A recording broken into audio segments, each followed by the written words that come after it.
Selamun aleyküm. 1 Aralık'ta dünyada ve Türkiye'de neler yaşandı? Tarihte bugün hangi gelişmeler oldu? Hep birlikte bakalım. 1 Aralık 1640. Portekiz İspanya'dan bağımsızlığını ilan etti. Yüzyıllar boyunca Portekiz toprakları ülkenin kültürünü, tarihini, dilini ve etnik yapısını etkileyen ve aralarında Fenike, Yunan, Roma, Cermen ve Endülüs Emevilerinin de bulunduğu çeşitli medeniyetlerin geçişine tanık olmuştur. 1925. Locarno Antlaşması Fransa, Almanya, İngiltere, İtalya, Polonya, Belçika ve Çekoslovakya arasında İsviçre'nin Locarno şehrindeki konferansın ardından Londra'da imzalandı.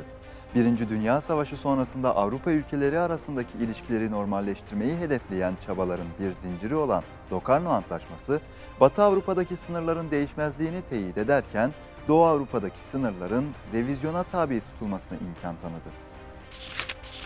1928. Gazete ve sokak levhalarının Latin harflerle yazılması mecburiyeti kabul edildi.